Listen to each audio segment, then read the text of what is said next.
35. And Elihu answered and said, Do you think this to be just?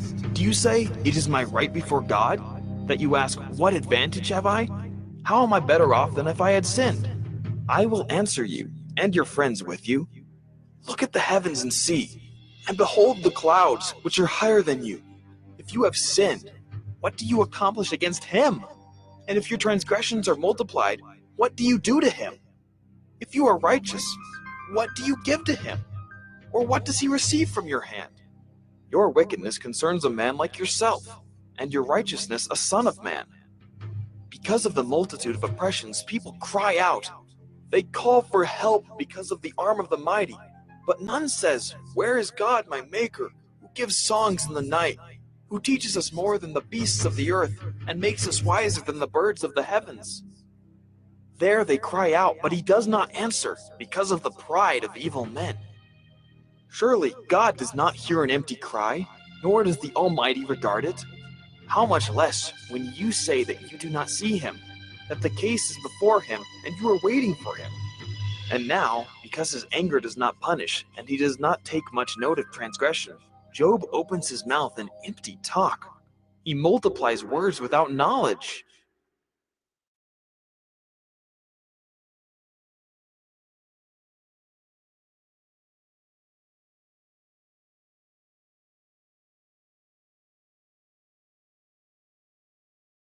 Job 36.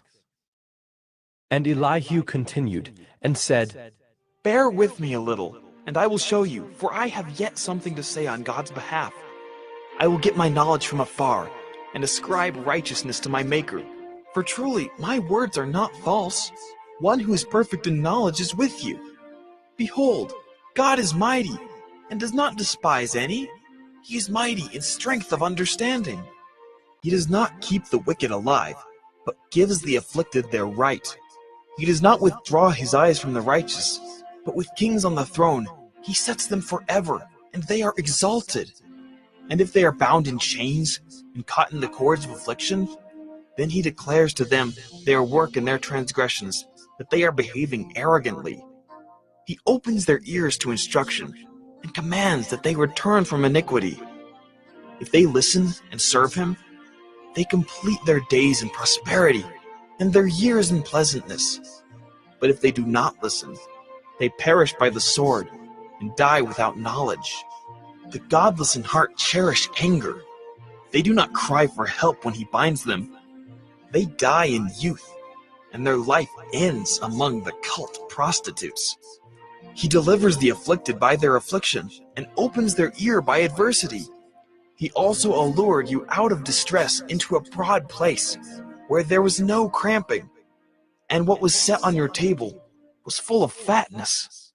But you are full of the judgment on the wicked. Judgment and justice seize you. Beware, lest wrath entice you into scoffing, and let not the greatness of the ransom turn you aside. Will your cry for help avail to keep you from distress, or all the force of your strength? Do not long for the night when peoples vanish in their place. Take care, do not turn to iniquity, for this you have chosen rather than affliction. Behold, God is exalted in his power. Who is a teacher like him? Who has prescribed for him his way? Or who can say, You have done wrong? Remember to extol his work of which men have sung. All mankind has looked on it. Man beholds it from afar. Behold, God is great, and we know him not. The number of his years is unsearchable. For he draws up the drops of water, they distill his mist in rain, which the skies pour down and drop on mankind abundantly. Can anyone understand the spreading of the clouds, the thunderings of his pavilion? Behold, he scatters his lightning about him, and covers the roots of the sea. For by these he judges peoples, he gives food in abundance. He covers his hands with the lightning, and commands it to strike the mark. Its crashing declares his presence. The cattle also declare that he rises.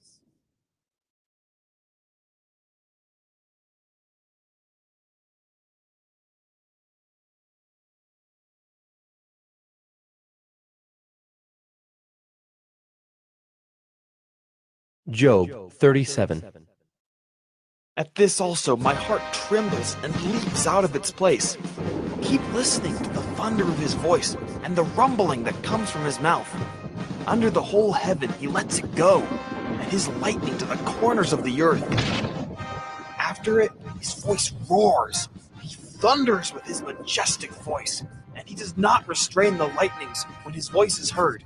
God thunders wondrously with his voice. He does great things that we cannot comprehend. For to the snow he says, fall on the earth. Likewise to the downpour, his mighty downpour.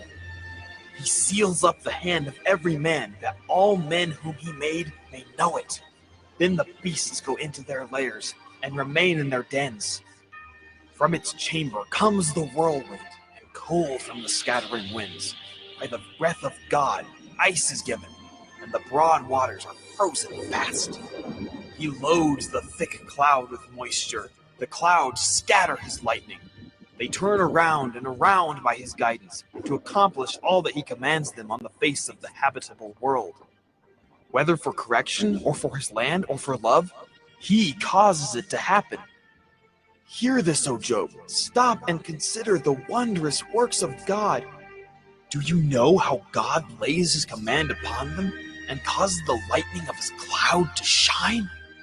Do you know the balancings of the clouds, the wondrous works of him who is perfect in knowledge? You whose garments are hot when the earth is still because of the south wind?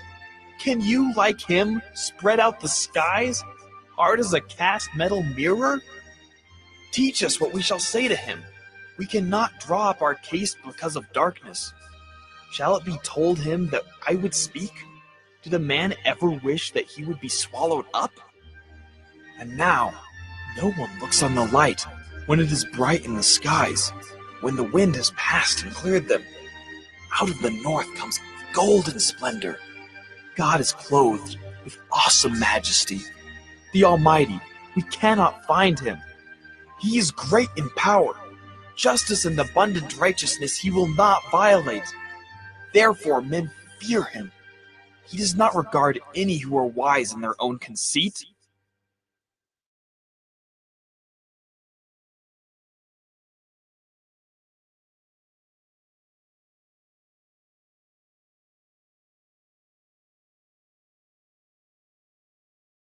Job 38. Then the Lord answered Job out of the whirlwind, and said, Who is this that darkens counsel by words without knowledge? Dress for action like a man. I will question you, and you make it known to me. Where were you when I laid the foundation of the earth? Tell me if you have understanding. Who determined its measurements? Surely you know. Or who stretched the line upon it? On what were its bases sunk? Or who laid its cornerstone when the morning stars sang together, and all the sons of God shouted for joy? Or who shut in the sea with doors when it burst out from the womb? When I made clouds its garment and thick darkness its swaddling band, and prescribed limits for it, and set bars and doors, and said, Thus far shall you come, and no farther, and here shall your proud waves be stayed. Have you commanded the morning since your days began, and caused the dawn to know its place, that it might take hold of the skirts of the earth, and the wicked be shaken out of it? It is changed like clay under the seal, and its features stand out like a garment. From the wicked their light is withheld, and their uplifted arm is broken. Have you entered into the springs of the sea, or walked in the recesses of the deep? Have the gates of death been revealed to you? Or have you seen the gates of deep darkness? Have you comprehended the expanse of the earth? Declare if you know all this. Where is the way to the dwelling of light? And where is the place of darkness, that you may take it to its territory, and that you may discern the paths to its home? You know, for you were born then, and the number of your days is great. Have you entered the storehouses of the snow, or have you seen the storehouses of the hail, which I have reserved for the time of trouble, for the day of battle and war? What is the way to the place where the light is distributed? or where the east wind is scattered upon the earth?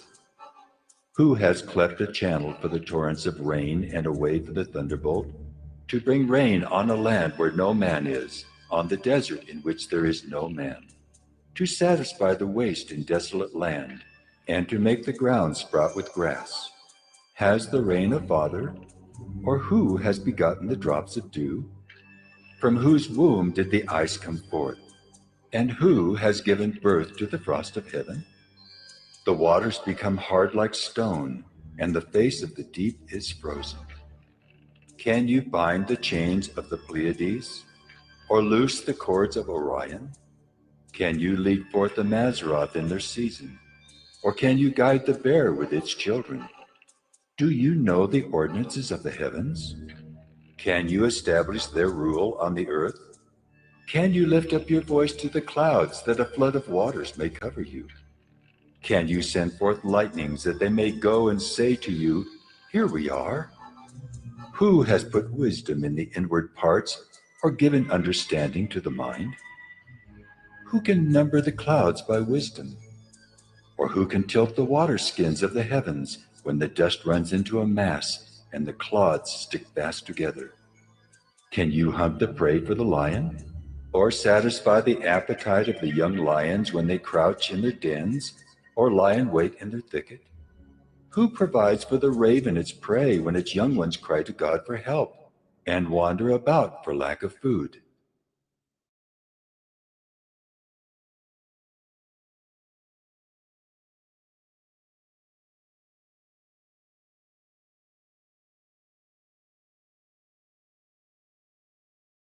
Job 39. Do you know when the mountain goats give birth? Do you observe the calving of the does? Can you number the months that they fulfill? And do you know the time when they give birth? When they crouch, bring forth their offspring, and are delivered of their young. Their young ones become strong. They grow up in the open. They go out and do not return to them. Who has let the wild donkey go free? Who has loosed the bonds of the swift donkey, to whom I have given the arid plain for his home, and the salt land for his dwelling place? He scorns the tumult of the city. He hears not the shouts of the driver. He ranges the mountains as his pasture, and he searches after every green thing. Is the wild ox willing to serve you? Will he spend the night at your manger? Can you bind him in the furrow with ropes? Or will he harrow the valleys after you? Will you depend on him because his strength is great? And will you leave to him your labor? Do you have faith in him that he will return your grain and gather it to your threshing floor? The wings of the ostrich wave proudly, but are they the pinions and plumage of love? For she leaves her eggs to the earth and lets them be warmed on the ground, forgetting that a foot may crush them and that the wild beast may trample them. She deals cruelly with her young, as if they were not hers. Though her labor be in vain, yet she has no fear, because God has made her forget wisdom and given her no share in understanding. When she rouses herself to flee, she laughs at the horse and his rider. Do you give the horse his might? Do you clothe his neck with a mane? Do you make him leap like the locust? His majestic snorting is terrifying. He paws in the valley and exults in his strength. He goes out to meet the weapons. He laughs at fear and is not dismayed. He does not turn back from the sword. Upon him rattle the quiver, the flashing spear and the javelin. With fierceness and rage he swallows the ground. He cannot stand still at the sound of the trumpet. When the trumpet sounds, he says, "Aha!" He smells the battle from afar, the thunder of the captains and the shouting. Is it by your understanding that the hawk soars and spreads his wings toward the south? Is it at your command that the eagle mounts up and makes his nest on high? On the rock he dwells and makes his home, on the rocky crag and stronghold. From there he spies out the prey. His eyes behold it from far away. His young ones suck up blood, and where the slain are, there is he.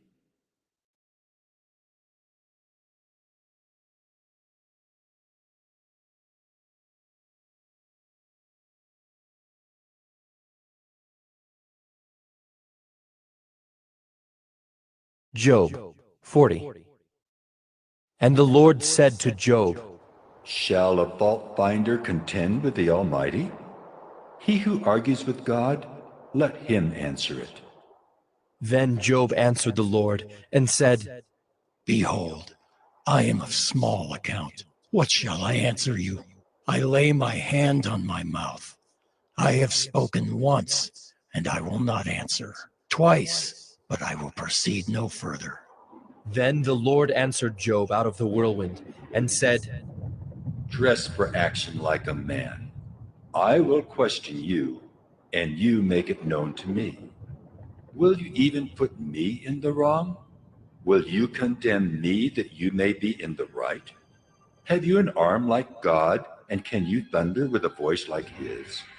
Adorn yourself with majesty and dignity. Clothe yourself with glory and splendor. Pour out the overflowings of your anger, and look on everyone who is proud and abase him.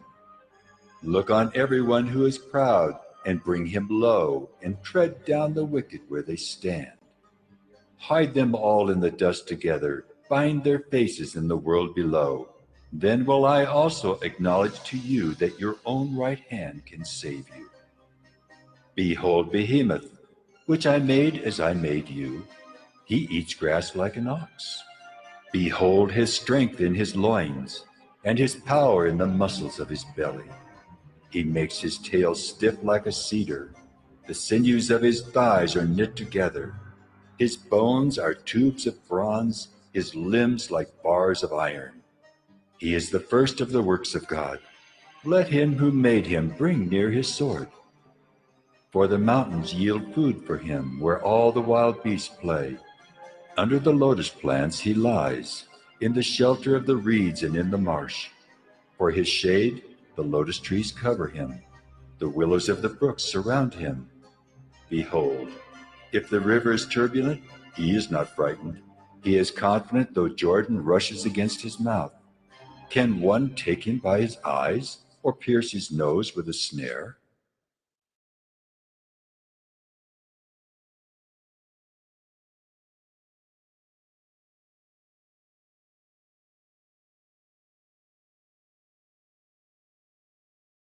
Job 41. Can you draw out Leviathan with a fishhook, or press down his tongue with a cord? Can you put a rope in his nose, or pierce his jaw with a hook? Will he make many pleas to you? Will he speak to you soft words? Will he make a covenant with you to take him for your servant forever? Will you play with him as with a bird? Or will you put him on a leash for your girls? Will traders bargain over him? Will they divide him up among the merchants? Can you fill his skin with harpoons, or his head with fishing spears? Lay your hands on him.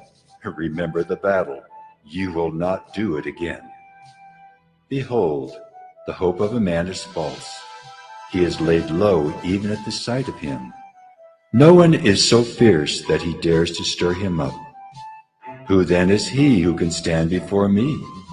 Who has first given to me that I should repay him? Whatever is under the whole heaven is mine.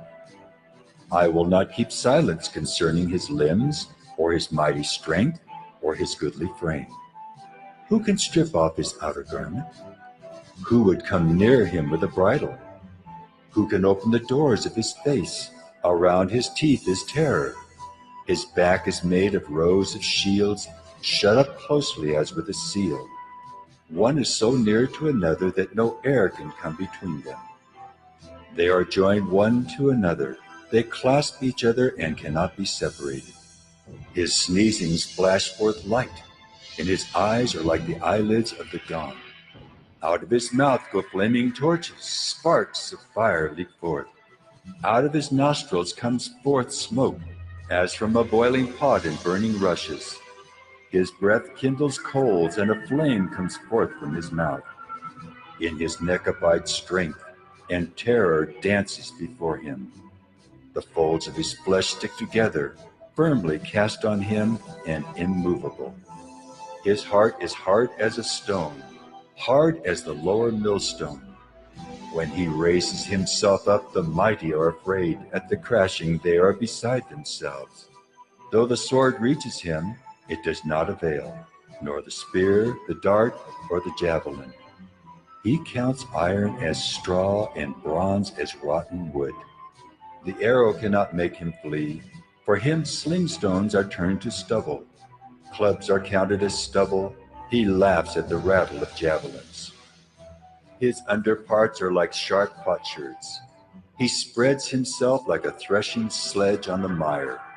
He makes the deep boil like a pot. He makes the sea like a pot of ointment. Behind him he leaves a shining wake. One would think the deep to be white-haired. On earth there is not his like, a creature without fear. He sees everything that is high.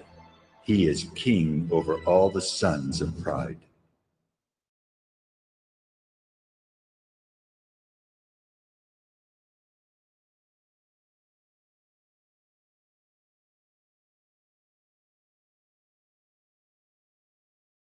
Job 42. Then Job answered the Lord and said, I know that you can do all things, and that no purpose of yours can be thwarted. Who is this that hides counsel without knowledge? Therefore, I have uttered what I did not understand, things too wonderful for me, which I did not know. Hear, and I will speak. I will question you, and you make it known to me. I had heard of you by the hearing of the ear, but now my eye sees you. Therefore, I despise myself and repent in dust and ashes. After the Lord had spoken these words to Job, the Lord said to Eliphaz the Temanite, My anger burns against you and against your two friends. For you have not spoken of me what is right as my servant Job has. Now therefore take 7 bulls and 7 rams, and go to my servant Job, and offer up a burnt offering for yourselves. And my servant Job shall pray for you, for I will accept his prayer not to deal with you according to your folly. For you have not spoken of me what is right as my servant Job has. So Eliphaz the Temanite, and Bildad the Shuhite, and Zophar the Naamathite went and did what the Lord had told them, and the Lord accepted Job's prayer. And the Lord restored the fortunes of Job when he had prayed for his friends. And the Lord gave Job twice as much as he had before. Then came to him all his brothers and sisters, and all who had known him before, and ate bread with him in his house. And they showed him sympathy, and comforted him for all the evil that the Lord had brought upon him. And each of them gave him a piece of money and a ring of gold. And the Lord blessed the latter days of Job more than his beginning. And he had 14,000 sheep, 6,000 camels, 1,000 yoke of oxen, and 1,000 female donkeys. He had also 7 sons and 3 daughters. And he called the name of the first daughter Jemimah, and the name of the second Keziah, and the name of the third Karen-Happuch. And in all the land there were no women so beautiful as Job's daughters. And their father gave them an inheritance among their brothers. And after this, Job lived 140 years, and saw his sons and his sons' sons 4 generations. And Job died an old man and full of days.